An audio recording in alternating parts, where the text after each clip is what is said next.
क्या आप जानना चाहते हैं कि यीशु मसीह ने चौथा मोज़ा कौन-सा किया? अगर जानना चाहते हैं तो काइंडली वीडियो को एंड तक देखिए। वीडियो को शुरू करने से पहले जो जीसस इज़ नॉकिंग पे नए हैं या जिन्होंने अभी तक जीसस इज़ नॉकिंग को सब्सक्राइब नहीं किया, वो अभी जीसस इज़ नॉकिंग को सब्सक्राइब कर लें।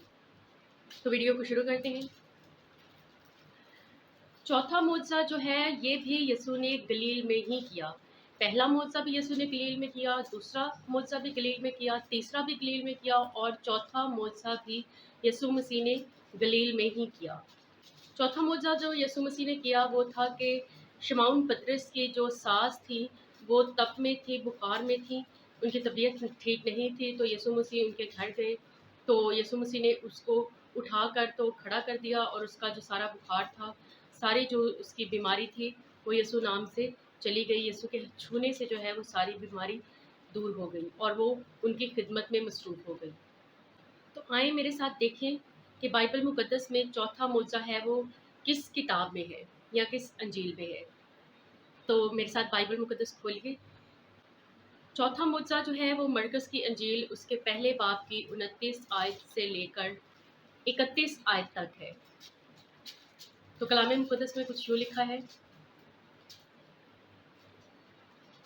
और वो फिल फौर इबादत खाना से निकलकर याकूब और यूहन्ना के साथ शमौन और इंद्रियास के घर आए।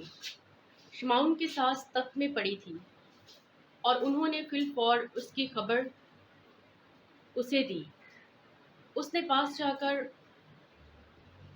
और उसका हाथ पकड़कर उससे उठाया और तब उससे उतर गई और वो उनकी खिदमत करने लगी। पाकलाम के पढ़े और सुने जाने पर खुदावंद की बरकत हो। तो जैसा कि इस कलाम मुक़द्दस में लिखा है कि यीशु मसीह जो है वो याकूब और यूहन्ना के साथ शमौन और इंद्रियास के घर गए। वहाँ पे जो उनकी सास थी शमौन की, वो तप में पड़ी थी, वो उठ नहीं सकती थी। तो यीशु मसीह ने उन्होंने यीशु मसीह को उसकी खबर दी और यीशु मसीह ने उसका हाथ पकड़ा और उसको उठा दिया और सारा तप जो है वो उससे चला गया और शमौन पतरस की सास जो है वो उनकी खिदमत में मसरूफ़ हो गई। तो चौथा मोज़ा जो है वो मरकस की अंजील उसके पहले बाब की 29 आयत से 31 आयत तक है। तो अगर आपको मेरी ये वीडियो पसंद आई है तो अभी कमेंट करें और अपनी राय दें। आपकी राय की, आपकी सपोर्ट की हमें बेहद ज़रूरत है और जिन्होंने जीसस इज़ नॉकिंग को सब्सक्राइब किया है उनका बेहद शुक्रिया। मसीह की बरकतें और रहमतें आप पर बनी रहें। अपना बहुत सारा ख्याल रखें। तो वीडियो को एंड करने से पहले वीडियो को लाइक कर लें और ज़्यादा से ज़्यादा शेयर करें। मिलते हैं एक और नए मौज़े में, तब तक के लिए खुदा हाफिज़।